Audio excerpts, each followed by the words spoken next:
Bismillahirrahmanirrahim. Assalamualaikum warahmatullahi wabarakatuh.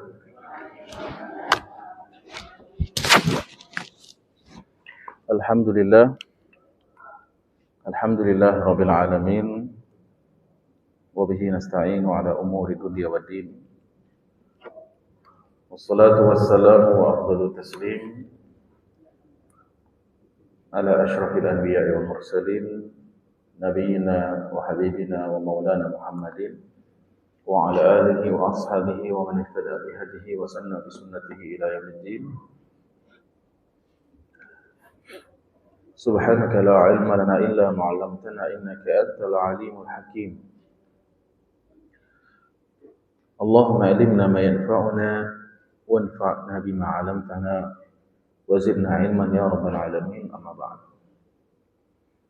Hadirin wa hadirat muslimin muslimat, Bapak Ibu jemaah kajian tadabbur Al-Qur'an rahimakumullah. Alhamdulillah, bersyukur pada Allah yang telah menghadirkan kita di tempat yang mulia ini, di bulan mulia ini, di hari-hari yang mulia ini, 10 awal Zulhijjah, dalam amal yang mulia, yaitu mengkaji, memahami, menghayati firman Allah, kalamullah, Al-Qur'anul Karim. Semoga Allah Subhanahu wa taala berikan kita ilmu yang bermanfaat, amal yang diterima, catatan amal yang bersih, dan ridha dan surganya. Amin ya rabbal alamin. Salawat beriring salam semoga disampaikan kepada Nabi kita Muhammad sallallahu alaihi wasallam. Sudah 1 bulan ya Pak Ibu ya, sudah hadir kita di tempat ini. Mudah-mudahan tidak mengurangi kehusuan kita, keistiqomahan kita untuk hadir, insyaallah. Luar biasa kehadiran Bapak Ibu menunjukkan kecintaan yang dalam, yang murni kepada Al-Qur'anul Karim. Mudah-mudahan ke depan segera yayasan yang kita rintis itu bisa terwujud, lalu kita bisa lebih intensif lagi membuat kajian ini sekali atau 2 kali bahkan sepekan. Kita punya target untuk mengkhatamkan sekali pertemuan itu mungkin jumlah ayatnya puluhan lagi. Ini agak lama di Al-Fatihah karena memang surat Al-Fatihah itu kandungannya dalam. Dan itu, di Al-Fatihah ini tak usah terburu-buru. Nanti kalau sudah bisa kita mengkondisikan, kita bisa buat kajian ini 2 kali sepekan dengan target ayatnya itu minimal sekali pertemuan 3 halaman atau 2 halaman. 2 halaman mushaf ya, sekitar 20-35 ayat. Agak kira-kira Pak Ibu. Ya, itu insya Allah saya sudah kalkulasi. Kalau kita sehari membaca 5 ayat, artinya sepekan 35 ayat, itu mengkhatamkan Quran kurang lebih 3,5 tahun lah, kurang lebih ya. Artinya 5 ayat sehari dikumpulkan satu pekan berarti kan 35 ayat. Ya. Kalau kita membaca 10 ayat sehari atau 1 pekan 70 ayat gitu, dipecah menjadi 2 pertemuan 35, ya kita khatam kurang dari 2 tahun atau lebih tepatnya 1,7 tahun gitu. Itu kalau ingin agak cepat gitu ya. Mudah-mudahan kita mohon doanya Pak Ibu, mungkin di bulan ini sudah berdiri yayasan kita. Memang yayasan yang fokus kepada pengkajian Al-Quran, bahasa dan tafsir serta tadaburnya. Amin ya rabbal alamin. Dan kajian kita memang tidak disetting, sebenarnya tidak disetting 2 kali sebulan, tidak. Disettingnya sebenarnya sekali sepekan atau minimal 2 kali sepekan. Baik, kita masih bersama surat Al-Fatihah. Surat yang kita bertanggung jawab akan kefasihan bacanya dan kedalaman maknanya. Sekali lagi, surat Al-Fatihah kita sebagai muslim, setiap muslim, bukan yang rajin mengaji saja, setiap muslim bertanggung jawab untuk membaca surat Fatihah ini secara fasih, benar, dan memahami isinya karena dia rukun sholat, kan begitu. Dan sebagian ulama menyebutkan puncak dari surat Al-Fatihah itu adalah di munajat doanya, yaitu kalimat iya ihdinas siratal mustaqim. Jadi surat Al-Fatihah itu ya, atau setiap surat punya puncak ya. Setiap sesuatu itu ada puncaknya, dan puncak Al-Quran adalah surat Al-Fatihah. Dan inti dari surat Fatihah itu sebagian mengatakan ada pada basmalah, sebagian ada pada doanya. Nah, kalau kita memang mempelajari struktur surah Al-Fatihah, surah Fatihah itu sebenarnya terdiri atas dua, yaitu bagian yang pertama yaitu kumpulan pujian, mulai dari Bismillah, Alhamdulillah Rabbil Alamin, sampai Iyyaka na'budu wa iyyaka nasta'in. Ini bagian satu. Kan lalu kita membahas Iyyaka na'budu, kan lalu pertemuan sebelumnya kita bahas Iyyaka na'budu wa iyyaka nasta'in. Nah, itu border yang pertama sebenarnya. Ya, bagian yang pertama, akhir dari bagian pertama. Yaitu kumpulan dari pujian kepada Allah. Tsana'u 'ala Allah wa tamjidu 'ala Allah. Muliakan, mengagungkan Allah Subhanahu wa taala. Ya. Kemudian terkumpul di situ menunjukkan rasa harap dan takut kepada Allah pada kalimat Maliki Yaumiddin, iman pada Allah dan hari akhir, kemudian kepasrahan total bahwasanya satu-satunya tempat kita beribadah dan satu-satunya zat yang kita ibadahi dan satu-satunya harapan kita hanyalah kepada Allah.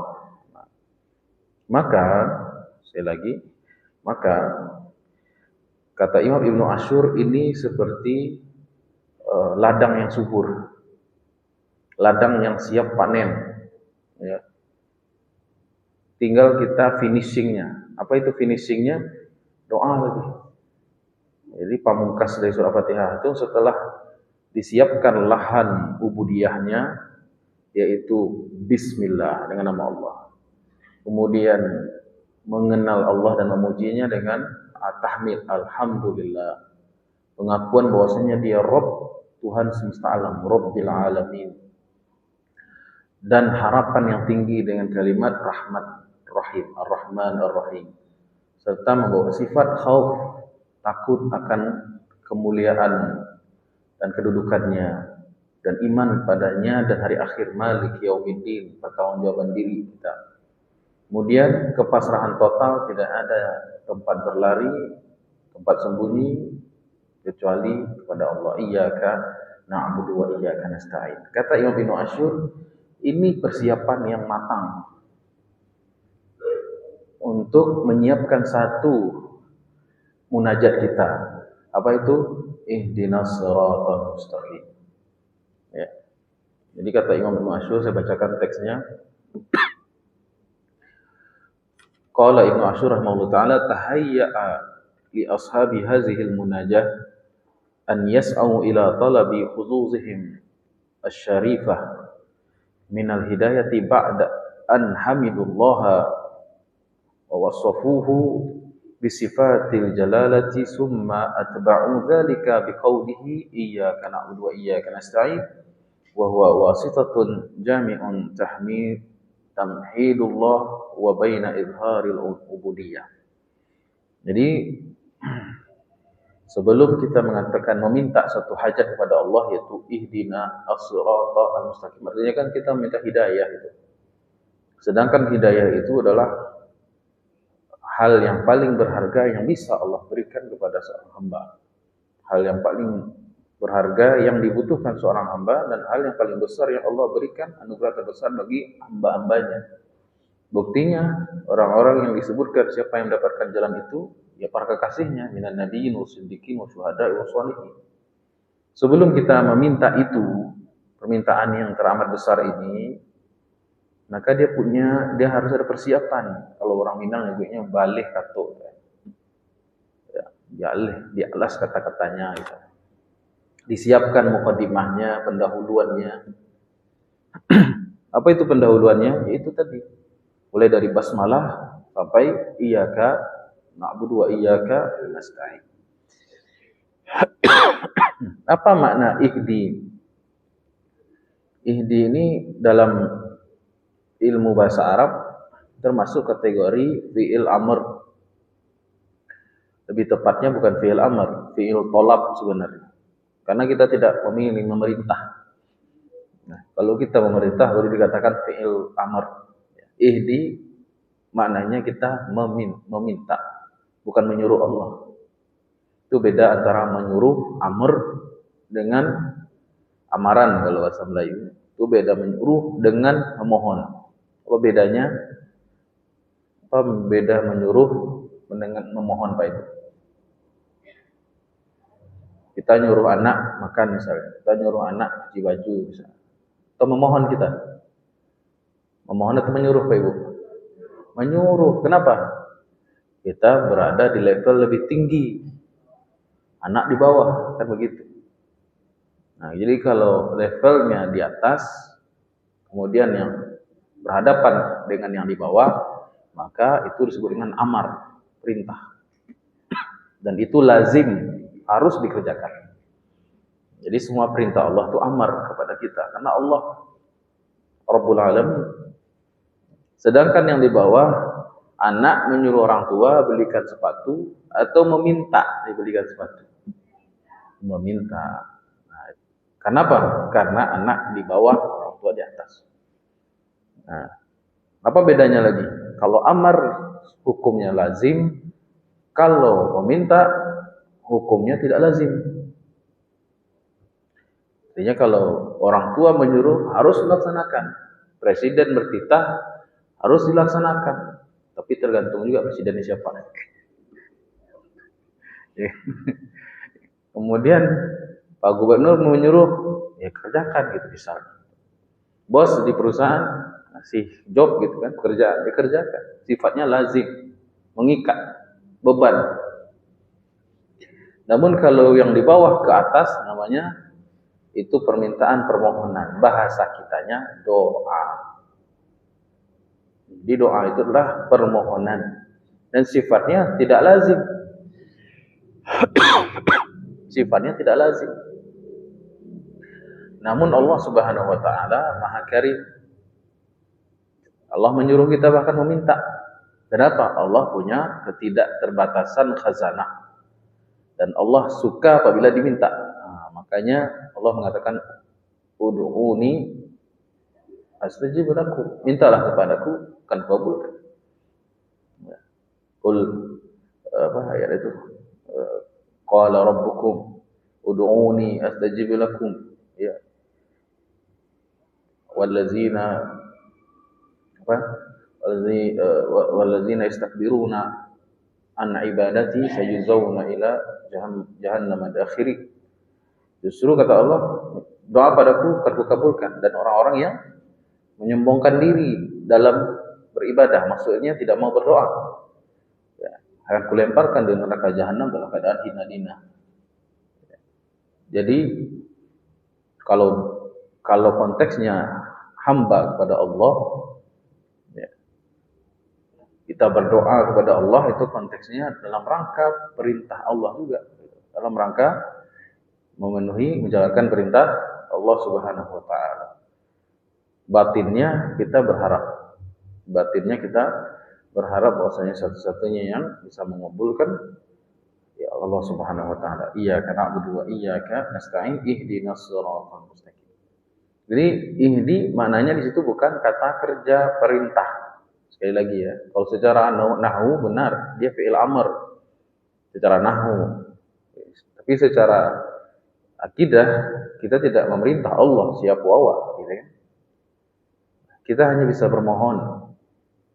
Justru itulah nikmat menjadi hamba. Bisa memohon saja dan nikmat. Kita hanya bisa memohon, meminta kepada Allah, tidak memaksa. Kadang ada orang ini berdoa tapi maksa. Kata orang Jawa ngoyo gitu.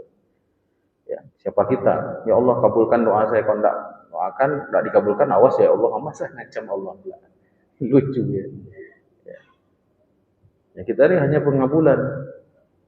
Kalaulah tahu kita rahasia pengabulan Allah itu begitu indahnya, kita malah akan sibuk berterima kasih, sibuk bersyukur. Kalau kita tahu bagaimana Allah mengabulkan, menyimak doa kita, mengabulkannya dengan cara yang terbaik, melebihi dari apa yang kita bayangkan. Kalau kita bisa memohon itu kan, kita memohon, meminta sesuatu, berdoa kepada Allah atas sesuatu, itu kan dalam kerangka keterbatasan ilmu, wawasan, pengalaman kita, dan besarnya hawa nafsu, keinginan kita. Bukan hakikat yang benar, yang baik itu apa, kita tidak paham. Nah, makanya yang dibangun ketika seorang itu berdoa kepada Allah bukan hawa nafsu. Kita pengen dikabulkan, pengen ini, itu artinya kita belum beribadah kepada Allah, artinya masih menyembah hawa dan keinginan kita. Jadi doa itu esensinya bukan baat dikabulkan, enggak. Doa itu sebenarnya esensinya ialah kita berserah kepada Allah, karena tidak ada tempat lain mengadu. Doa itulah tempat kita berserah kepada Allah, dan karena tidak ada yang bisa mengabulkan selain Allah, dan kita berpasrah di situ. Allah paling pandai, paling maha mendengar, paling tepat dalam pengabulan itu, ya, dengan keluasan, kebijaksanaan, Rahman dan Rahimnya Allah. Ya. Baik. Nah, di situ secara bahasa sekali lagi itu artinya kan kami kan. Ihdina. Kalau mau sendiri ihdini. Nah, kenapa? Nah, di situ sudah kita bahas sama kayak iyyaka itu, wa iyyaka nasta'in. Justru itu kalimat jamak karena berasal dari level bawah ke atas. Kalimat jamak berfungsi untuk menunjukkan kerendahan. Beda kalau kalimat jamak berasal dari atas ke bawah, dari atas ke bawah, menunjukkan ketinggian dan pangkat. Ya. Kalau Allah mengatakan kami dalam Al-Quran, menunjukkan ketinggian pangkat, kibriya, kesombongan, ya, ketuhanan. Sifat wajib Allah Tuhan, sifat ya hanya yang berhak sombong ya hanya Tuhan itu. Tapi kalau apabila kalimat nahwu dipakai dalam doa-doa, Rabbana zalamna anfusana, gitu kan. Rabbana la tu'akhizna, Rabbana hab lana min ladunka rahmah wa hayyi' lana min amrina rasyada. Doanya Ashabul Kahfi. Ya. Jadi kalau doa redaksinya jamak untuk yang berdoa ini kepada Allah Subhanahu wa taala, bukan untuk kesombongan, tapi justru untuk menunjukkan ketawaduan, kerendah dirian. Dia benar rendah.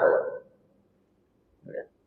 Jadi kalau meminta kepada makhluk saja kadang-kadang, walillahi masallu a'la ya, minta kepada makhluk aja kadang-kadang, awak minta ke orang, nggak mungkin awak meninggilah suara bu, tidak mungkin. Jangan kadia lagi yang aduh karena berang. Kau minta atau malak kan kita? Kau masuk atau? Walillahi masallu a'la, bagi Allah kemisalan yang jauh lebih daripada itu. Ya, apalagi kepada Allah, ia nama rendah. Kenapa kita merendah? Bisa kita ambil nilainya itu dari ayat sebelumnya, iyyaka na'budu, satu-satunya. Jadi ketika Bapak Ibu kita semua sholat, baca iyyaka na'budu wa iyyaka nasta'in, hadirkan di situ bahwasanya seluruh pintu itu tertutup kecuali hanya pintu yang dibuka Allah. Ketika kita baca iyyaka na'budu wa iyyaka nasta'in, ya, katakanlah dalam diri kita misalnya ya, ini tadaburnya misalnya gitu. Ya Allah, tidak ada jalan yang bisa ambo tempuh ya. Ya. Biasanya ini akan terasa kalau baru dapat masalah nih kayaknya. Kalau lagi senang-senang misalnya, iya karena Abu Dua, iya karena nasta'innya kurang bagus gitu. Makanya kadang Allah kasih kita problem. Ya. Ya. Jadi ketika kita ngomong iya karena Abu Dua, iya karena nasta'in, ya Allah, jalan mana lagi yang harus ditempuh? Tidak ada jalan kecuali hanya Engkau saja. Semua jalan tertutup kecuali yang Kau bukakan. Semua solusi tidak ada yang nyata kecuali solusi Kau berikan. Nah, jadi mengerucut pengharapan kita kepada Allah itulah tauhid isti'anah. Nah, setelah tauhid itu bulat, maka itu seperti jalan tol selagi. Ketika hati kita sudah bulat tauhidnya, tempat bergantungnya sudah putus kecuali kepada Allah, itu seperti jalan tol. Barat lalu omanggas kan gitu Pak. Barat lalu omanggas sudah itu leh. Kapan menggasnya? Pas ihdinas siratal mustaqim. Ya. Jadi kan kini pembangunan ya Bu ya, jalan tol Sumbar kan. Nah, itu kan ada lahan yang dibebaskan istilahnya, diganti rugi gitu kan. Ada gunung di lubang gunung begitu kan. Ada ngarai, ada jembatan gitu kan. Nah, itu semua pekerjaan proyek itu ada di separuh Al-Fatihah dari basmalah sampai iyyaka na'budu wa iyyaka nasta'in. Itu mana ruku itu. Ya, dari bismillah. Wa memulai itu adalah bismillah dengan nama Allah. Ya, memulai start. Kemampuan wa nak ada, tapi karena kita melihat kasih sayangnya Allah Ar-Rahman Ar-Rahim. Itu senjata wa energi wa. Tujuan wa jauh, Maliki Yaumiddin ke depan. Target wa jauh nih. Dunia sekarang yang kita tinggali dan jauh nanti ke depan, Maliki Yaumiddin. Kemudian kita lihat satu-satunya tidak ada jalan kecuali yang Allah bukakan. Iyyaka na'budu wa iyyaka nasta'in. Lah, itulah tol. Kalau namun jalan tol, kalau lewat surang, tidak ada tol, lawan kiri kanan mumpung kosong, bensin penuh, atau baru, bawa menggasnya lah itu. Berat talo, bisa 150 lah. Kapan menggasnya? Ihdinas siratal mustaqim. Ya Allah, inilah. Jadi tidak secara langsung Pak Ibu sebenarnya suratul Fatihah itu mengajarkan kita adab dalam berdoa. Apa itu? Sifat-sifat yang dibangun oleh ayat-ayat tadi itu semua. Itu adab dalam berdoa, yaitu memuji Allah. Kalau memuji ini kan tidak bisa tiba-tiba muji. Harus kenal dulu, harus dilihat dulu. Bisa ndak awak nak mencari orang tiba-tiba orang kawan datang tiba-tiba awak mencari orang lalu dari tadi. Kemudian orang ngecek, cantik ya kamu, ndak bisa. Kita harus melihat dulu. Itulah gunanya ma'rifat. Mengenal Allah, sifat-sifat Allah. Baru kita bisa memujinya. Mengenal nikmat-nikmat yang Allah berikan. Itu panjang juga prosesnya. Kemudian iman pada Allah hari akhir. Semuanya tadi itu adalah adab dalam berdoa. Kemudian ihdina sudah dihadirkan rasa rendah itu ketika kita baca tadi itu. Baca cara menghayatinya Ustaz. Kan sudah pernah kita bahas ya Pak ya. Kalau bisa wa ija, ihdina. Tunggu dulu, boleh nggak motong-motong? Itu boleh, dalam rangka belajar boleh motong-motong. Tidak mesti kita baca langsung ihdinas siratal mustaqim, tidak mesti. Ini sholat tahajud ya, dalam rangka sholat sendiri ya Pak Ibu, bukan imam ya. Jadi sholat malam misalnya kita potong-potong aja. Ihdina. Pas kalimat idnanya itu hadirkan betapa butuhnya, betapa rendahnya kita minta kepada Allah. Jadi orang yang merendah kepada Allah itu ditinggikan derajat itu. Ya, man tawaddu'a lillah rafa'ahu Allah. Siapa yang merendah kepada Allah, Allah tinggikan derajatnya. Tapi yang menyombong pada Allah, Allah rendahkan derajatnya di depan manusia. Sebaliknya, orang yang merendah-rendah di depan manusia, di depan makhluk, Allah hinakan. Nah, jadi kita mau mulia, caranya begini. Kita merendah pada Allah. Ihdina. Kemudian kalimat hada yahdi dalam bahasa Arab dia disebut dengan fiil yang muta'addi. Kata kerja yang membutuhkan objek ya. Kalau bahasa Indonesianya jadi fiil muta'addi istilahnya. Jadi fiil itu ada dua, kata kerja lazim yang tidak butuh objek. Ada fiil yang muta'addi. Sudah belajar di pesantren. Siapa nama Nanda? Nanda siapa nama? Farid, sudah belajar fiil? Belum. Jadi kata kerja dalam bahasa Arab itu ada yang melazim membutuhkan objek, ada yang tidak butuh objek. Bahasa kita juga sebenarnya. Misalnya saya bilang, saya kenyang, itu misalnya. Butuh objek enggak? SP saja, saya kenyang. Tidak ada butuh objek. Ya, tidak ada yang dikenai kerjaan gitu. Tapi kalau saya makan, perlu nggak objek? Perlu. Makan apa? Saya makan angin gitu, angin objek, gitu kan? Walaupun secara grammar dia objek tuh, walaupun secara real nggak objek. Gitu kan? Saya makan pisang, pisang itu objek. Gitu. Begitu juga kalimat hada, yahdi, ihdi, dia butuh objek. Apa yang kita minta? Yang kita minta ini langsung di dua kalimat, dua kata, yaitu as-siratal mustaqim. Tidak usah dipisahkan, Bu. Tidak boleh dipisahkan, Pak. Yang kita minta itu sepaket tuh. As-siratal mustaqim. Jangan as-sirat saja. Karena as-sirat itu maknanya netral, jalan. Jalan ada yang benar, ada yang bagus, ada yang mulus, ada jalan yang berlubang, tidak hanya berlubang kan, menyesatkan malah, jalan buntu. Nah, kan? Jalan itu ada dua macam, jalan yang baik yang mengantarkan kepada tujuan, jalan yang jelek itu jalan yang menyesatkan dari tujuan. Makanya jangan baca terpisah. Ihdinas sirat, enggak, ihdinas siratal mustaqim. Dalam ilmu nahwu, al-mustaqim itu sifat dari sirat. Makanya mereka bentuknya identik tuh. Lihat Pak Ibu, perhatikan. As-sirat dengan al-mustaqim, dua kata ini. Kita keluarkan dua kata ini ya. As-sirat dan al-mustaqim. Sama-sama ada alif lam enggak? Ya. Sama-sama maskulin enggak? Laki-laki enggak? Iya. Sama-sama muzakkar ya. Kemudian sama-sama i'rabnya mansub berharokat fathah akhirnya. Iya. As-sirata al-mustaqim ma. Nah, gitu. Nah, ini ciri-ciri dia adalah kata adjektif atau kata sifat ya, sifat.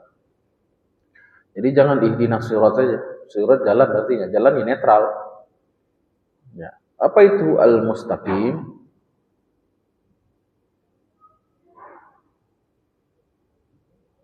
Ya. Jalan as-sirat maknanya jalan. Ya. Dia punya 3 qiraat. 3 wajah bacaan. 3 model bacaan. Ilmu qiraat ini bukan ilmu ngarang, ilmu qiraat ini bukan ilmu irama itu ya. Ilmu qiraat ini cara baca ayat Quran menurut riwayat yang diterima dari Rasulullah SAW. Dengan keberadaan logat ketika zaman beliau. Dan itu berdasarkan sanad. Ya. Jadi as-sirat ini ada 3 model bacaan. Satu dengan shad. As-sirat. S-nya tebal ya. As-sirat. Ihdinas sirat. Cuman kadang ada orang yang terkecoh. Yang dia tebalkan na. Jadi ihdinas sirat. Ihdinas sirat. Karena memang terburu-buru ingin menebalkan shad. Akhirnya yang ditebalkan na-nya. Jadi no. Ihdinas jadi no. Yang betul adalah ihdinas sirat, shadnya tebal. Nah, ini bahasa atau logat Quraisy. Kemudian sebagian orang Hijaz, sebagian Arab Hijaz membacanya dengan sin, ihdinas sirat. Ihdinas sirat. Ini pengetahuan saja Pak Ibu. Artinya sama. Artinya sama. Makanya sebagian membaca lagi, sebagian membaca dengan zai, ihdinas sirat. Zirat. Dengan zai. Jadi shadnya dibaca dengan zai, ihdinas sirat. Nah, makanya tidak semua kesalahan membaca dalam surah Fatihah itu membatalkan sholat. Tidak semua salah baca dalam Al-Quran itu salah betul 100% total. Tidak. Kalau kita belajar ilmu qiraat, pasti kita bisa menilai itu. Mana kesalahan yang fatal, mana kesalahan yang bisa ditolerir. Jadi kalau ada imam yang shad tidak tebal, bacanya seolah-olah sin, dimaafkan. Dimaafkan. Sebab apa? Karena memang qiraat masyhur ada yang mengatakan itu. Ya, dan datang juga dari Rasulullah sallallahu alaihi wasallam. Jadi ihdinas sirat boleh. Ya, tapi walaupun yang afdal adalah pakai shad. Ya.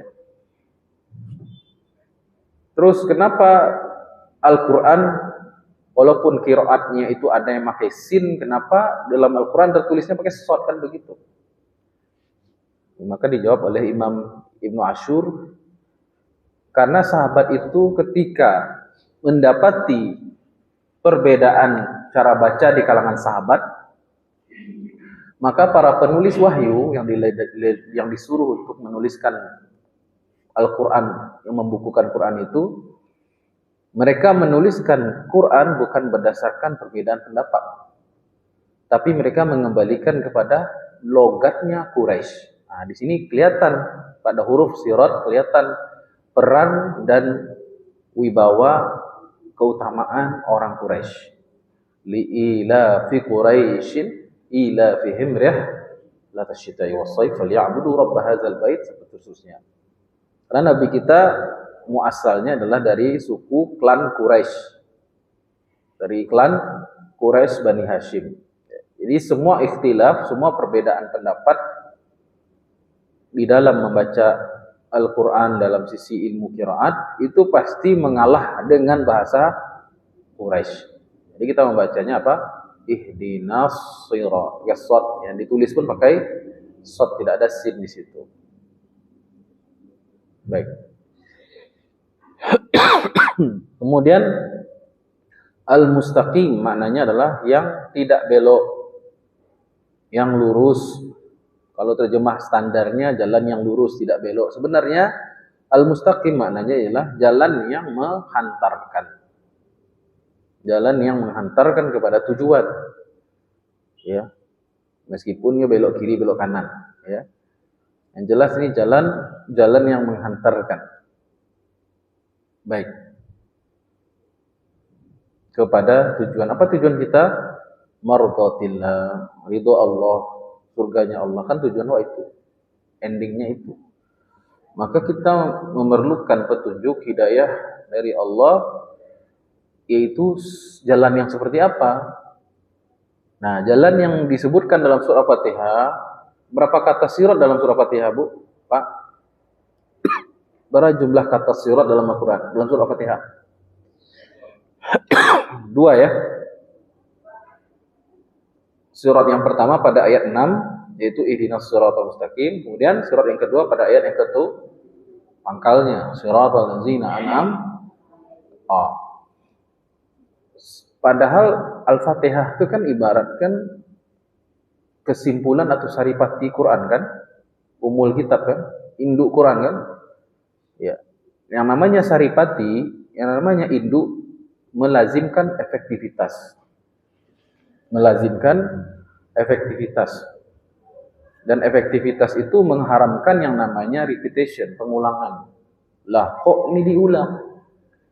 Ihdinas siratal mustaqim, siratal ladzina an'amta 'alaihim. Kenapa harus terulang sirat, seolah-olah tidak efisien?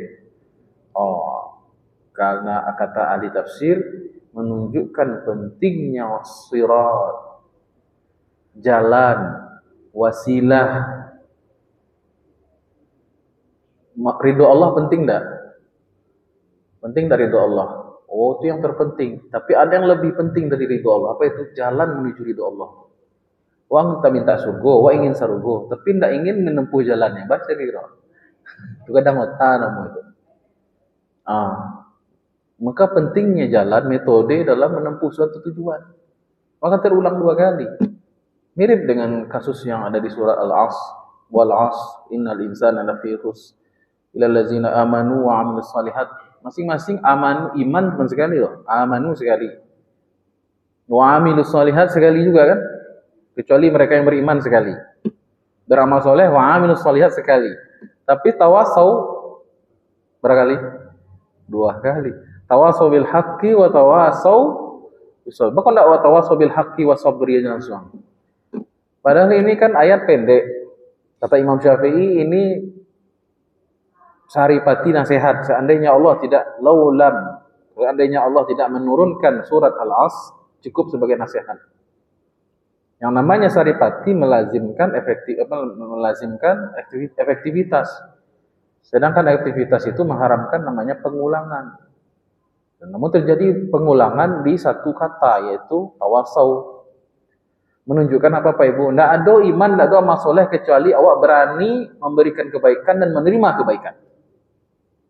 Tidak mungkin orang itu beriman dengan baik atau bisa beramal soleh kecuali dia bersabar dan berani menerima kebenaran itu. Entah dia menerima sebagai receiver, penerima, atau sebagai pemancar. Tidak bisa orang beriman itu hanya memberi saja atau menerima saja.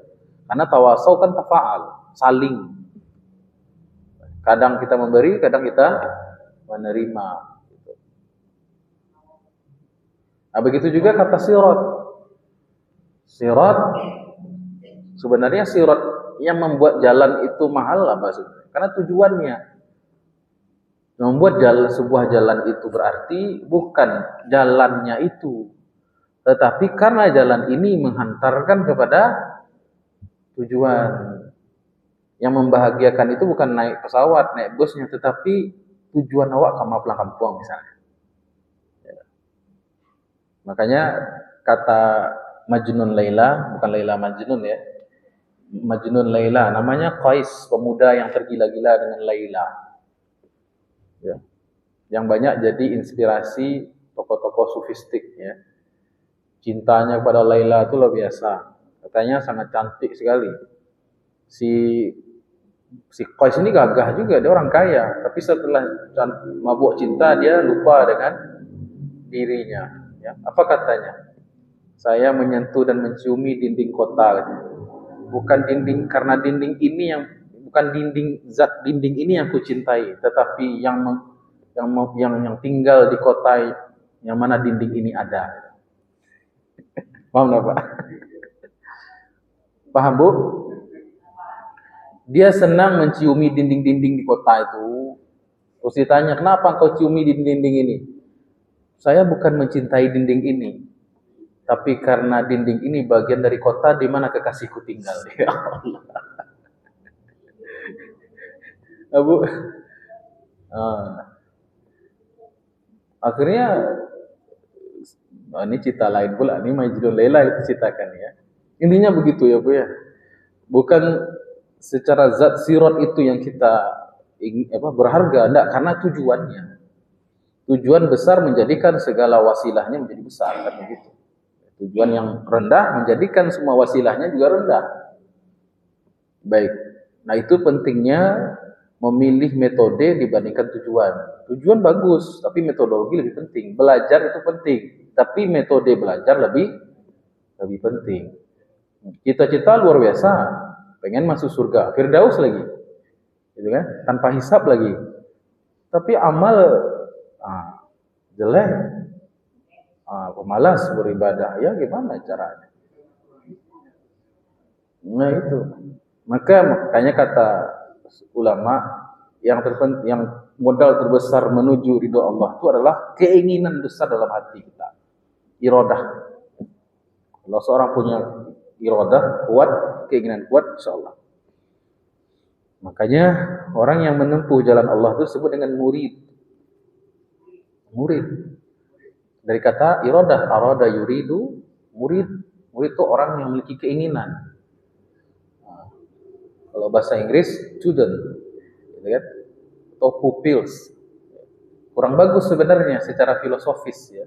Acak murid deh. Murid dari bahasa Arab, artinya orang-orang yang memiliki keinginan untuk mendapatkan ilmu, ya, itu maksudnya. Jadi kalau murid talaluk di kelas itu tidak murid namanya, ya. Mungkin satpam namanya itu, ya. Sampai mana tadi lupa saya.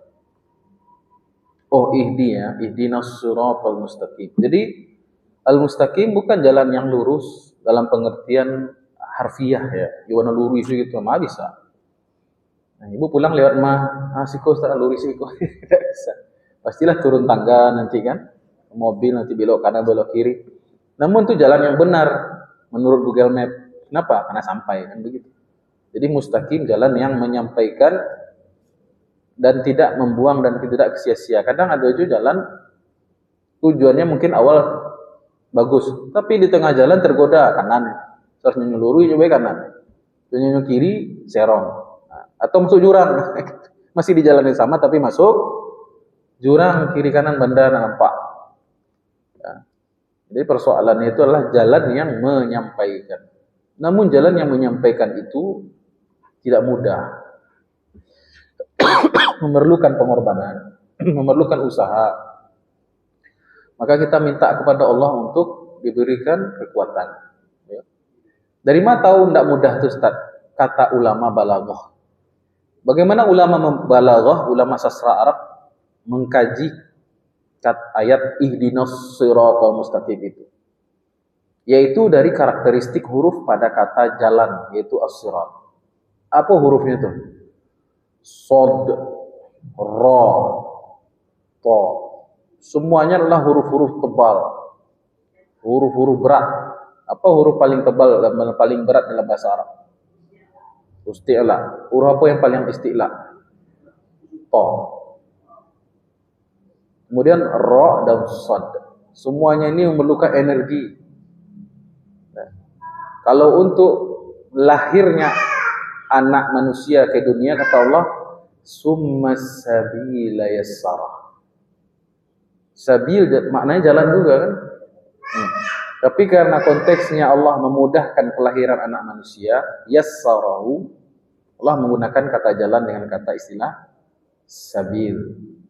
Summas sabila yassara. Namun untuk perjuangan meraih ridho Allah, Allah pakai sirat. Jadi jalan perjuangan inilah yang menyebabkan Nabi Nuh mesti merelakan anaknya yang kafir tenggelam. Dikhianati oleh istri sendiri, oleh Nabi Lut. Nabi yang jalan perjuangan inilah yang menjadikan Nabi Ibrahim dieksekusi, dibakar hidup-hidup. Jalan perjuangan inilah Nabi Lut dikatakan sok suci karena mengkampanyekan haramnya LGBT kan, kaum homoseksual.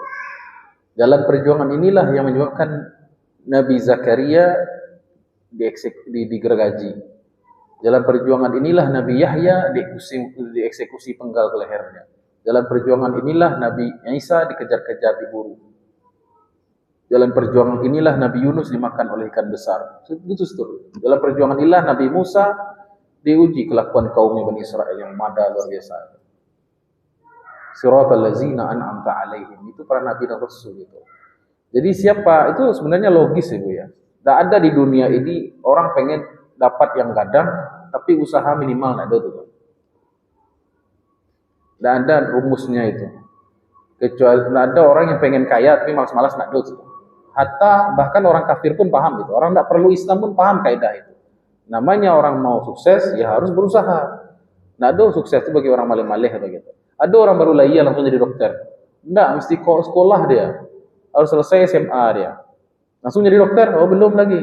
Coba dulu tes masuk fakultas kedokteran. Ada kawan 2 kali nak lulusnya FKUI, FK Unan, ada dapat akhirnya FK Unhas Makassar. 3 tahun tertunda kuliah. Karena ngebet pengen jadi dokter. Akhirnya enggak. Walaupun enggak FKUI, FK Unan lah. Enggak lulus FK Unan. Akhirnya ke Makassar. 4 tahun kuliah kedokteran, lah jadi dokter. Alun koas lah. Koas internship 1,5 tahun. Itu sumpah dokter gitu kan. Belum penghasilan belum besar itu dokter umum. Ambil spesialis sekian tahun, dimaki-maki semua senior itu kan. Ikut kamu nebeng ke dokter spesialis apa? Kama-kama gitu kan. Aku ikut lah tuh. Itu perjuangan dokter spesialis. Baru beko lah jadinya, sekali ketok, sekali ngecek 500.000 kan. 1 juta sekali konsul. Tidak mudah tuh lama sih orang-orang yang tidak sekolah nak merhati ngecek mudah kok. Ya lama ya dokternya aja. Mini konsultasi mini sekian ratus ribu loh gitu. Inyo mencari hasil. Itu jelek perjuangan. Ayo lama lo jadi ustaz tuh ndak hafal sih Quran hadis tuh gitu. Orang mencari tampil sebelum-sebelumnya kuliahnya, santrennya, hafal Qurannya, hafal hadisnya. Jadi tidak ada itu. Tidak ada istilahnya manusia lahir begitu jadi orang enggak. Kecuali, saya belum mau bilang itu tuh. Saya mau bilang itu tuh. Nada orang kaya langsung kaya. Kecuali, nada orang yang ngudol langsung jadi pejabat. Kecuali, Ya orang-orang yang curang. Orang-orang yang pakai dinasti. Ya paknya kayu itu pak aja lain. Nah, itu kalian. Tapi Allah Maha Adil. Allah meletakkan kemuliaan bukan pada itu. Kayunya lapaknya. Tidak ada sisi Allah, tidak berarti kalau tidak ada agama pada diri dia. Makanya tujuannya bukan itu. Allah mengatakan standar kemuliaan itu apa? Inna akramakum indallahi atqakum. Nah, maka tempuhlah jalan itu. Baik. Kemudian ihdi. Balik lagi kata ihdi. Jadi tadabbur Quran ini lintas ilmu. Dari ilmu balaghah kita ambil bahwa jalan ini tidak mudah. Kenapa? Karena karakteristik hurufnya. Hurufnya itu huruf tebal, huruf berat semua. Ya. Huruf yang paling berat huruf to.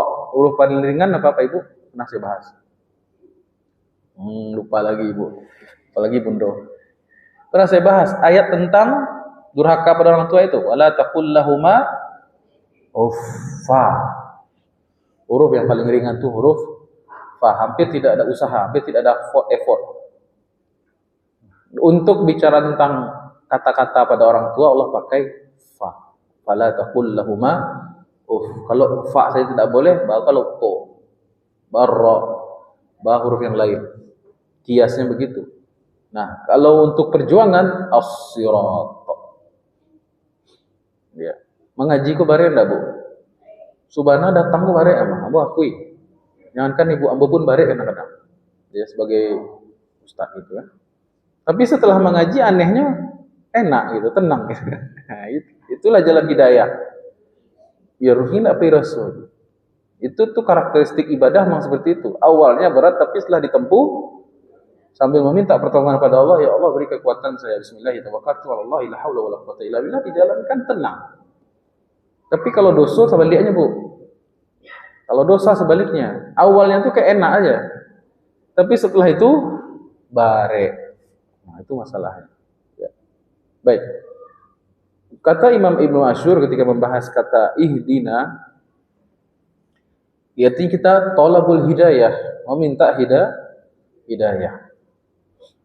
Karena satu-satunya yang mampu memberikan hidayah hanyalah Allah. Dan hidayah itu bertingkat-tingkat. Ada berapa tingkat? Ada 4.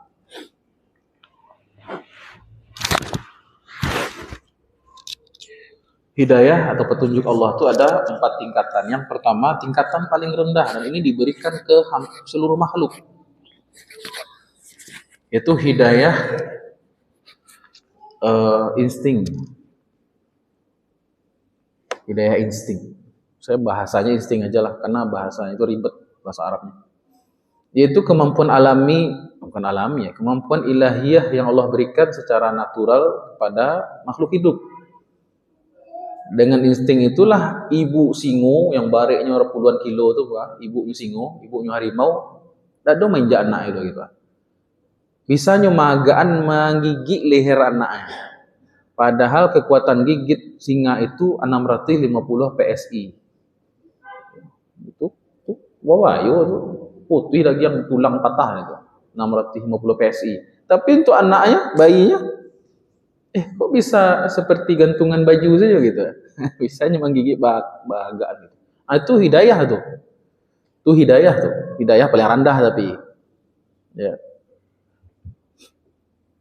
Atau seorang ibu ayam yang mampu mengerami telurnya berhari-hari. Ya, kalau logikanya ayam itu jangan kan ado bare. Wah panggil saya pakai kode gitu. Datang itu mah. Tapi ketika dia harus mengeramkan telur-telurnya, bisa ibu ayam itu berpuasa. Kalau ada yang manggaduah, hewan-hewan manggaduah, jula pun udah cakap itu. Itulah keberanian seorang ibu ayam. Dari mana itu datang? Hidayah Allah. Tapi hidayah yang paling rendah.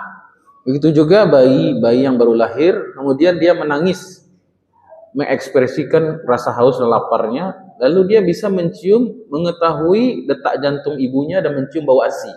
Tahu saya itu? Itu juga bagian dari hidayah. Tapi hidayah yang paling rendah, petunjuk Allah. Dan inilah makna Allah, firman Allah SWT, surah Al-A'la. Sabbihisma rabbikal a'la, allazi khalaqa fasawwa, wallazi qaddara fahada. Hada itu kan memberikan hidayah. Hidayah apa yang maksud di situ? Hidayah yang dasar. Setelah Allah menciptakan khalaqa fasawwa, disempurnakan penciptaan. Kemudian apa ayatnya tadi? Sabbihisma rabbikal a'la khalaqa fasawwa wallazi qaddara fahada. Yang menentukan kadar segala sesuatu kemudian memberikan petunjuk dasar. Hidayah dasar di situ, fahada. Baik. Kemudian apa, Bu?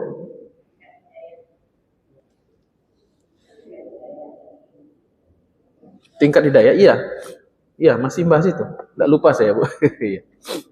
Masih. Itu yang pertama, insting ya. Hidayah yang lebih tinggi lagi, yaitu hidayah akal dan ilmu pengetahuan. Ketika seorang manusia diberikan akal, itu hidayahnya melampaui binatang-binatang. Celek gajah, Bu, dari seisuap dia benda itu je. Tak ada ganti-ganti HP loh. Jangankan ganti HP. Ya. Jadi hidayah manusia ini yang membuat mereka dipercaya menjadi khalifah, yaitu hidayah akal.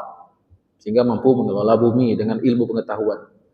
Dengan ilmu itulah Allah memerintahkan sebagai tanda penghormatan malaikat untuk bersujud kan. Wa iz qulna lil malaikati isjudu li adama fasajadu. Ya. Karena Nabi Adam dibekali hidayah akal dan pengetahuan. Ya. Seandainya bumi ini kekhalifahan diserahkan kepada hewan, ya gitu-gitu aja hewan tidak ada berkembang. Lagian lah ke simpanse misalnya, anggaplah simpanse itu hewan mamalia yang paling cerdas gitu misalnya. Enggak akan ada pembangunan, gitu-gitu aja. Tapi kan saya mikir kadang-kadang kalau hewan jadi khalifah ada bagusnya juga sedikit apa itu, tidak ada pencemaran lingkungan, nah itu. Ya, semuanya organik. Semuanya organik gitu. Ya. Namun hidayah yang akal ini terbatas. Karena usia pengetahuan itu lebih tua dibandingkan kemampuan manusia untuk berpikir. Lah mati duluannya. Sementara hukum-hukum fisika pun berubah kan. Hukum-hukum sunnatullah kauniyah itu ya jauh lebih panjang perjalanannya dibandingkan kemampuan manusia untuk berpikir dalam skala individu gitu.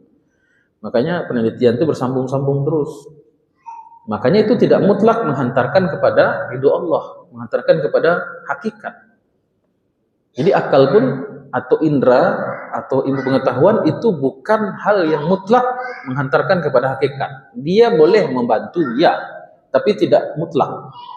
Itu sebabnya jangan heran orang profesor doktor di bidang ilmu tertentu tapi tidak beriman, tidak Islam. Kenapa? Karena baru mencapai level hidayah kedua. Makanya tidak bisa menjamin lo nyala profesor gitu. Menjamin dia muslim belum tentu. Meskipun terkadang orang yang berilmu itu, saintifik itu bisa mengenal Islam dengan ilmunya. Karena dia mencapai hidayah yang ketiga. Apa itu hidayah yang ketiga? Hidayah syariah. Hidayah untuk menghantarkan orang kepada syariat Islam. Menghantarkan orang kepada pengakuan bahwasanya la ilaha illallah. Nah, ini hidayah yang ketiga nih. Nah, ketika kita ngomong ihdinas siratal mustaqim, kalau kita masih kafir, maka maksudnya ialah berikan saya hidayah untuk masuk Islam, itu maknanya. Tapi pada faktanya kan yang baca Al-Fatihah siapa? Orang Islam kan? Halo, nyambung nggak nih Bu? Ambo tak capek enggak nih Cek? Betul loncatan-loncatan pikirnya kadang capek ya Bu ya. Maka perlu fokus ya. Ya, jadi yang kalau orang kafir ngomong ihdinas siratal mustaqim, maknanya apa? Berikanlah tingkat hidayah yang lebih tinggi daripada yang dia alami sekarang, yaitu masuk Islam. Namun pada faktanya yang ngomong ihdinas siratal mustaqim siapa? Orang Islam yang sedang sholat, kan begitu. Jadi maknanya hidayah Islam, ya Allah berikanlah saya hidayah Islam. Enggak wala Islam. Makanya yang dimaksud dengan hidayah yang bukan hidayah yang ketiga, hidayah yang keempat. Apa hidayah yang keempat? Taufik untuk beramal soleh dan istiqomah di situ. Ya, hidayah yang keempat tuh hidayah taufik dan untuk istiqomah. Taufik, kemampuan untuk beramal soleh dan istiqomah di sana sampai mati, itu maksudnya. Dalilnya apa? Dalam surat ayat yang lain itu surat Ali Imran ya. Enggak salah. Wa may ya'tasim billahi faqad hudiya ila siratil mustaqim. Siapapun ya, Ali Imran ya. Ayat 100-an kalau salah. Kanan atas. Enggak tahu nomornya. Wa may ya'tasim billahi faqad hudiya ila siratal mustaqim. Siapa yang berpegang teguh kepada agama Allah, maka merekalah yang telah diberi hidayah menuju jalan yang lurus. Ihdinas siratal mustaqim. Nah, jadi maksud kita baca ihdinas siratal bukan minta hidayah Islam, itu ada Islam. Tapi minta dikokohkan, diteguhkan, diistiqomahkan. Ya, dalilnya itu tadi, wa may ya'tasim billah, siapa yang berpegang teguh pada Islam, faqad hudiya, dialah orang yang telah diberikan hidayah ila siratal mustaqim, ke jalan yang lurus. Berarti makna ihdinas siratal mustaqim, ya Allah, saya meminta keistiqomahan, meminta taufik, kemampuan, kekuatan untuk menjalankan syariat. Ya, karena tidak semua orang Islam bisa mukmin loh ya Bu ya. Tidak semua orang yang KTP-nya ISLAM itu, Islam itu sholat, enggak. Tidak semua orang Islam mampu menutup aurat. Tidak semua orang Islam tahu kewajiban mengaji Quran kok. Tidak semua orang Islam mau menyisihkan hartanya untuk berangkat haji, bayar zakat walaupun kayu. Tidak semua orang Islam mampu menggunakan jabatannya untuk membela agama Allah. Tidak semua orang Islam sanggup puasa Ramadan, apalagi puasa sunnah. Tidak semua orang Islam sanggup untuk bangun tahajud. Tidak semua orang Islam walaupun dia sehat, suaranya bagus, sanggup untuk mengaji, baca Quran. Itu menunjukkan apa? Hidayah itu bertingkat-tingkat, dan kita minta ihdinas siratal mustaqim. Maknanya kita minta apa? Diberikan kepahaman, keistiqomahan, taufik, kemampuan, kekuatan untuk menjalankan apa yang menyebabkan Allah ridho kepada kita. Maksudnya dengan dalil wa may ya'tasim billah faqad hudiya ila siratal mustaqim. Siapa yang berpegang teguh pada agama Allah, sungguh dia telah mendapatkan jalan menuju jalan, diberikan hidayah menuju jalan yang lurus. As-siratal mustaqim. Baik. Kira-kira nyambung Bu ya? Paham ya Bu ya? Oh.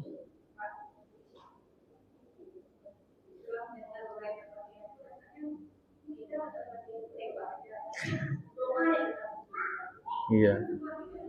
Betul Bu. Betul Bu. Iya.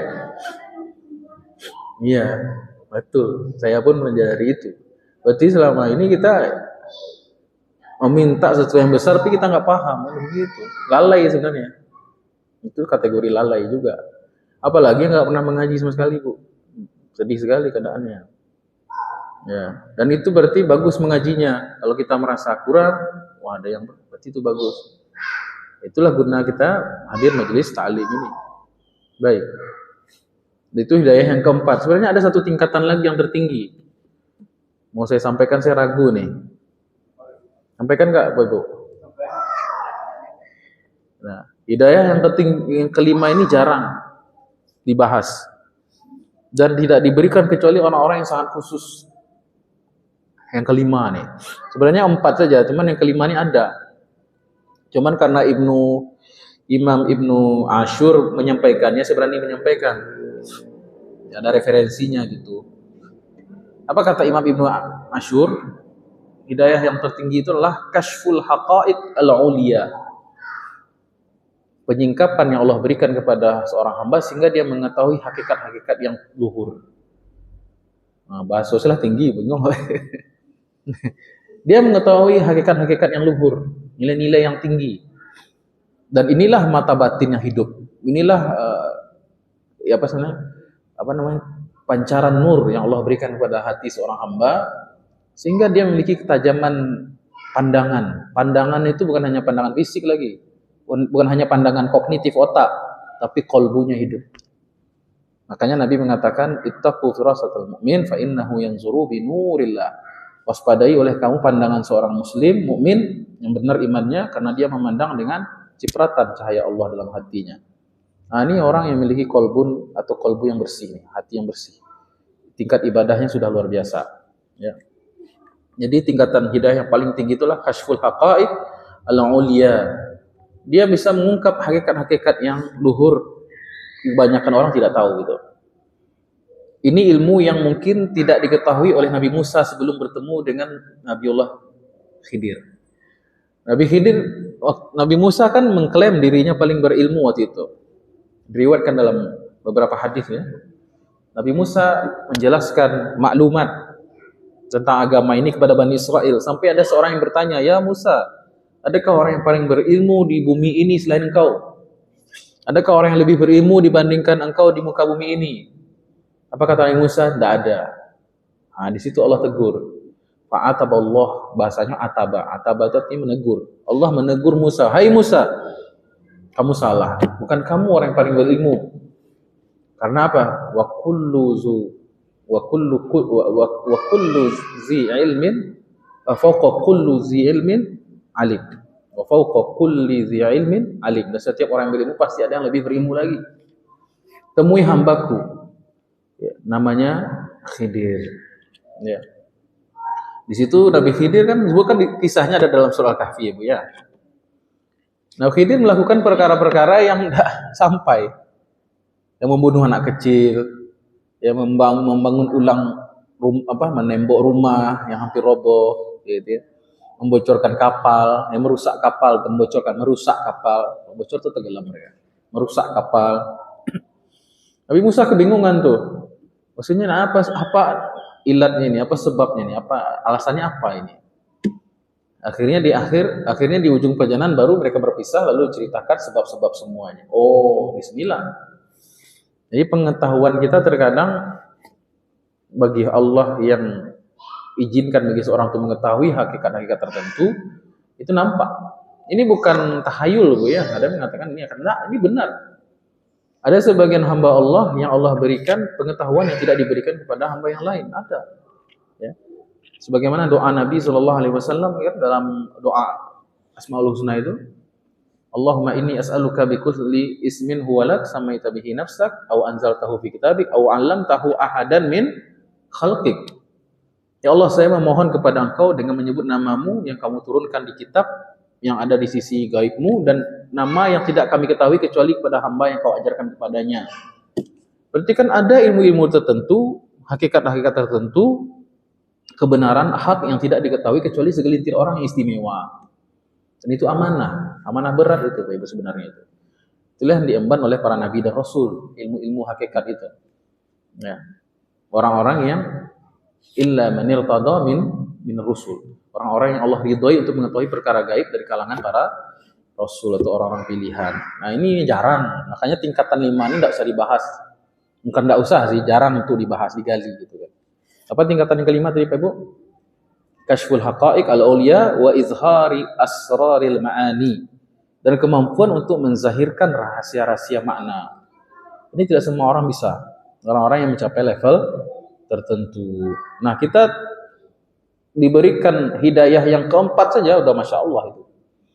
Bisa wa sholat 5 waktu, bisa wa puasa Ramadan, bayar zakat, bisa wa haji umroh, bisa wa istiqomah mengaji. Kalau luar biasa sebenarnya. Nah, tapi dengan istiqomahnya sebenarnya kalau istiqomah di jalan hidayah itu maka akan mengantarkan kepada puncaknya insya Allah. Baik, tapi jangan terburu-buru. Baik. Jadi tingkatan hidayah yang kelima itu disebut dengan karomah nanti itu. Akan muncul karomah meskipun tidak lazim ya, tidak lazim. Jadi tidak semua orang yang istiqomah itu dapat karomah, enggak lazim. Tergantung kebutuhan dan kehendak Allah. Baik.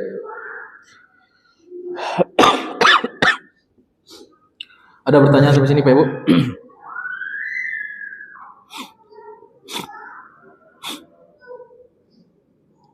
Jadi ihdinas siratal mustaqim. Ya. Kita artinya apa? Meminta Meminta hidayah dalam makna keistiqomahan. Istiqomahan dalam apa?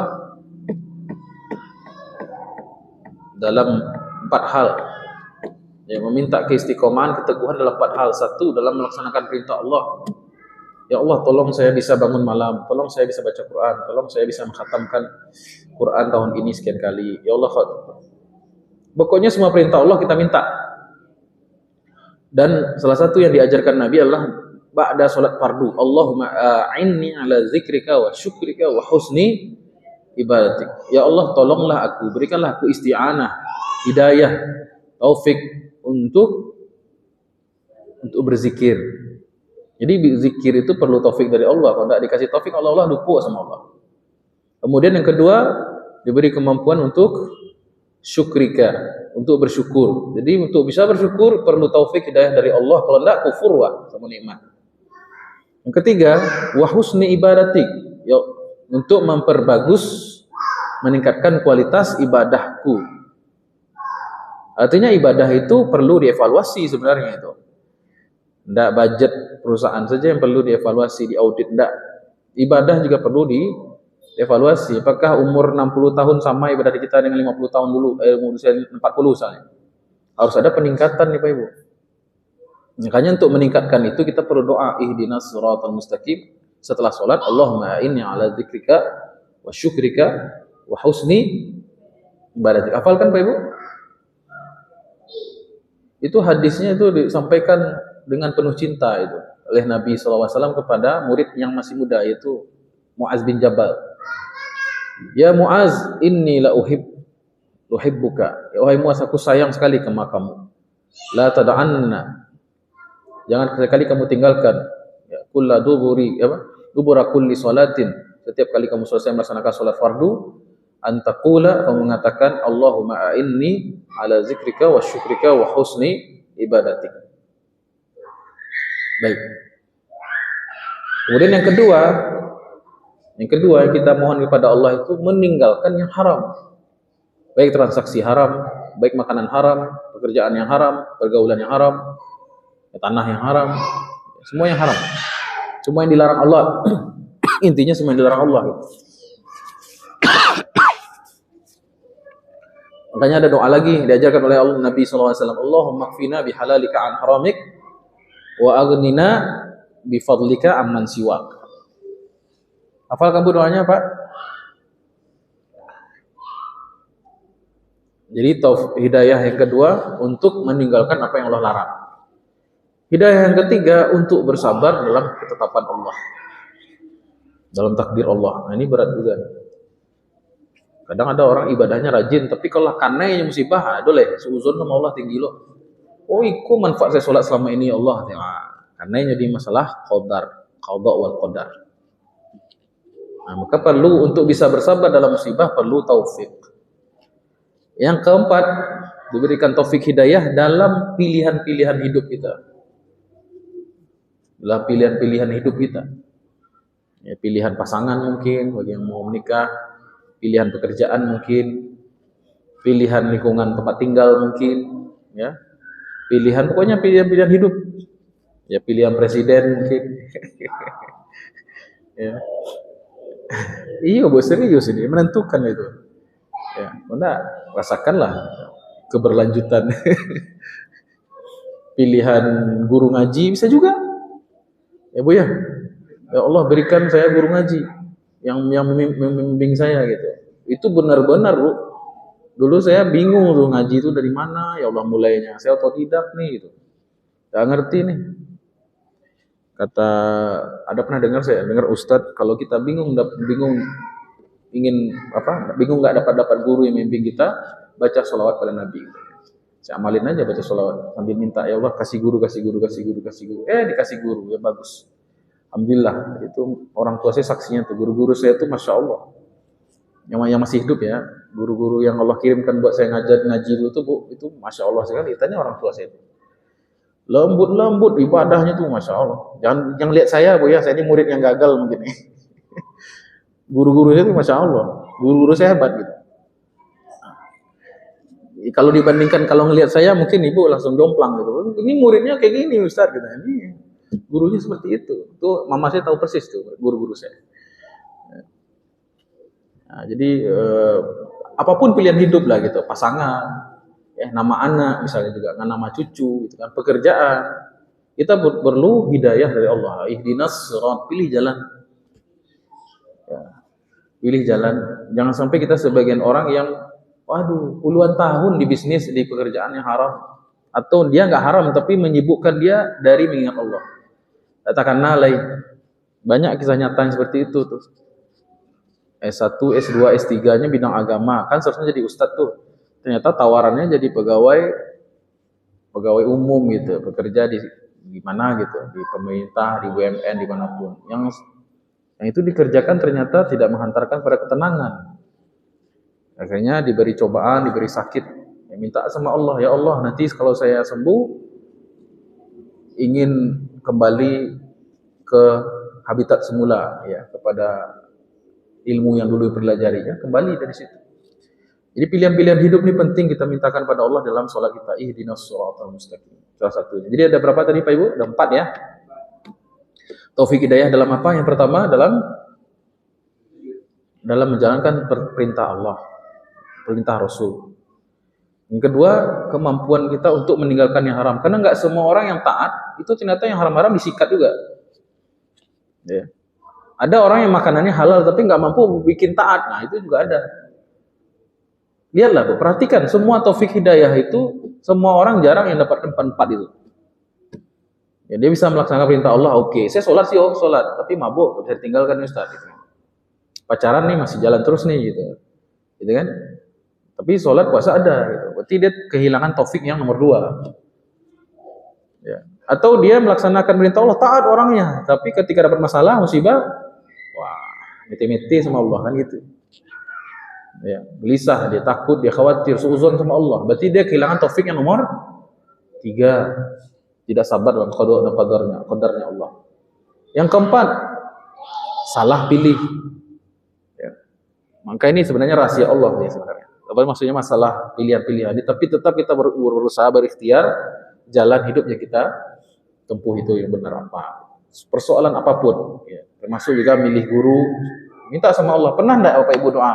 Ya Allah, tolong saya kirim ustaz, kirim guru ngaji, kirim ustazah yang bisa bimbing saya. Sebenarnya ada tuh dalam list doa kita. Jangan sampai seperti sebagian orang yang berguru kepada siapa tuh? Nggak mau saya sebut namanya lah. Karena aneh-aneh aja sekarang Pak Ibu. Ya, bahasa Suryani lah katanya. Ikut aliran sesat gitu. Mau ngaji malah ikut Ahmadiyah. Padahal ini banyak Ahmadiyah, Bu.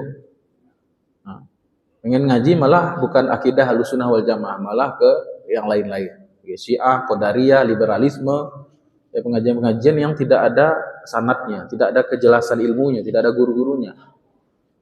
Nah, makanya kita berdoa pada Allah dalam semua pilihan hidup kita, termasuk juga guru mengaji kita. Baik. Baik, kemudian ada pertanyaan? Bu.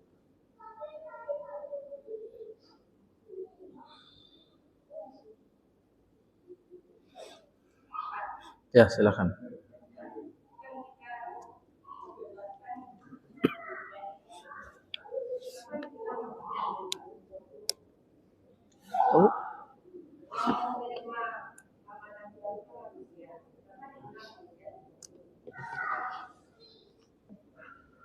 Oh, bukan bodoh.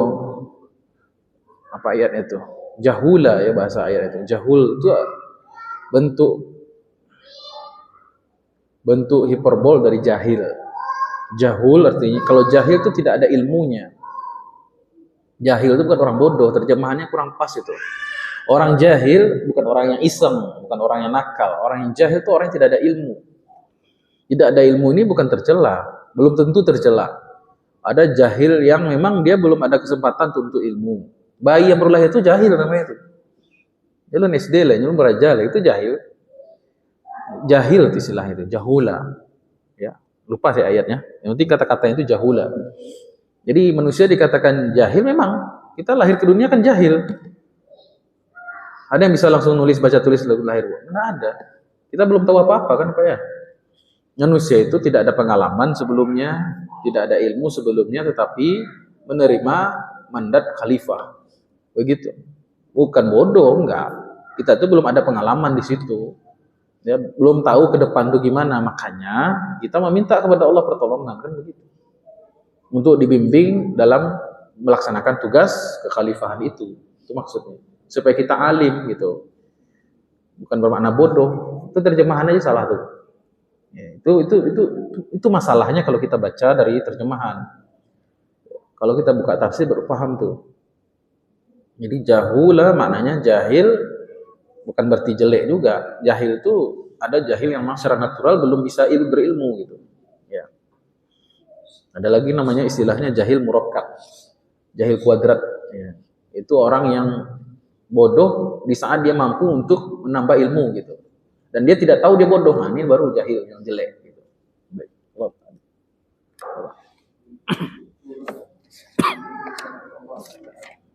Gimana Pak?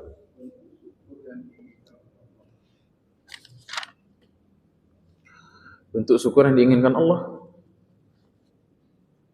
Ya, kalau Allah kata Allah dalam Quran, wa qalilun min ibadiyasy syakur.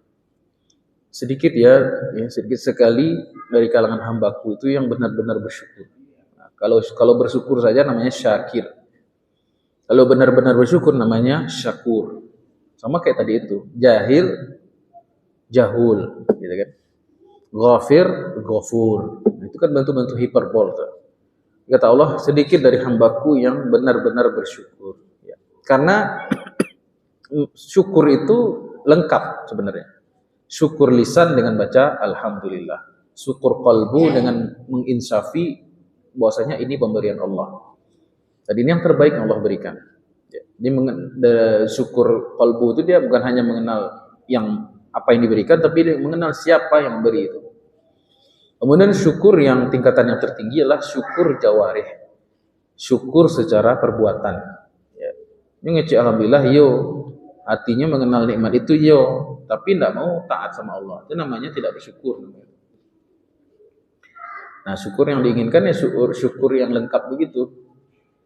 Secara lisan dia baca alhamdulillah, secara qalbu dia mengenal nikmat itu dan mengenal yang memberikan nikmat itu yaitu Allah. Kemudian yang ketiga, dia bersyukur dengan amalnya. Dengan sholat itu kita menunjukkan kita bersyukur. Dengan berkurban nanti ini, dia jadi peserta Bu, Pak. Nah, dengan jadi peserta kurban itu kita bersyukur tuh. Syukur nikmat hidup. Dites sama Allah, mau enggak kurban? Kurban. Itu memang syukur. Dengan mau membaca Quran pakai mata kita nih, syukur kita dengan mata kita. Ya, mau kita bersyukur kaki kita syukuri nikmat kaki, kita jalan ke tempat yang baik, majelis taklim. Nikmat syukur, nikmat cara mensyukuri otak, ya gunakan otak ini untuk berpikir yang baik-baik, untuk menambah ilmu. Jadi dia gunakan anggota tubuh, sumber daya yang dia miliki, dia kaya nih, orang kaya yang bersyukur lah orang kaya yang bisa menginfakkan hartanya, itu orang kaya yang bersyukur. Ya. Orang berilmu yang bersyukur yang senang membagikan ilmunya. Ya. Itu tanda syukur juga. Jadi syukur yang diinginkan dikehendaki Allah, wallahu a'lam bishawab, ya syukur yang lengkap. Bukan syukur yang lip service. Alhamdulillah, tapi ada juga orang alhamdulillah menang judi sebenarnya alhamdulillah. Dia alhamdulillah udah menang gitu kan. Nah, berarti kan apa itu? Malaikat pun bingung mungkin nyatanya gimana ini syukur apa enggak ini? Ini kufur ini. Meminjam kalimat baik untuk kepentingan yang menentang Allah kan. Dia syukur mana menangnya. Itu kira-kira Pak. Ada tanya lagi Bu?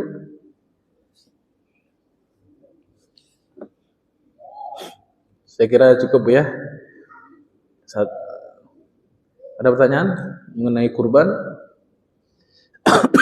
Mungkin ada baiknya kita sepakati pekan depan ada Bu ya? Atau gimana? Ya pekan itu kan hari Rabu, masih hari tasyrik. Takutnya kanyang makan rendang yang tak taluk kasih kul. Libur Bu? Apa? Iya betul, cuman takut dia pulang kampung, kan suasananya rayo. Oh, dan sepakati aja yang kita yang hadir di tahun. Coba yang apa yang usul libur siapa? Tidak ada. Nah, libur bapak satu. Yang usul hadir semuanya, semuanya bu. Hadir bu ya. Tapi beneran bu ya. Nanti saya kesini nggak ada orang. Ya, itu insya Allah ada bu ya. Masjid sibuk ya. Oh, coba, berarti saya info aja lah ya. Kalau masjidnya bisa, berarti jalan. Kalau enggak ada, tergantung masjid juga. Ya. Makanya mudah-mudahan nanti yayasan kita terbentuk, kita cari tempat. Nah, kita bikin posko lagi, markas lagi bu ya. Ya, jadi kalau ada ibu-ibu yang mau wakaf rumah, kita bikin rumah Quran. Caranya begitu. Jadi kita tidak mesti di masjid. Kita bisa bikin rumah Quran sendiri, bikin program lebih intensif. Ya, kalau ada bapak ibu yang mau wakaf rumah, insya Allah bisa. Kita bikin program rumah Quran khusus pengkajian bahasa Al-Quran ini. Nah, bisa lebih intensif dan lebih privasi kita di situ dibandingkan kita di masjid. Karena masjid ini kadang-kadang banyak kendala-kendala. Ya, makanya ditanya dulu Pak. Kita konfirmasi dulu. Ya. Baik, kita tutup dengan baca hamdalah. Alhamdulillahirabbil alamin. Doa kafaratul majlis. Subhanakallahumma rabbana bihamdika asyhadu an la ilaha illa anta astaghfiruka wa atubu ilaik. Assalamualaikum warahmatullahi wabarakatuh.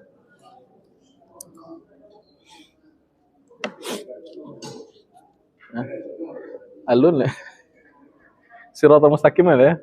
Sudah tadi udah. Insyaallah nanti ya siratal ladzina an'amta alaihim. Kan satu ayat, Pak.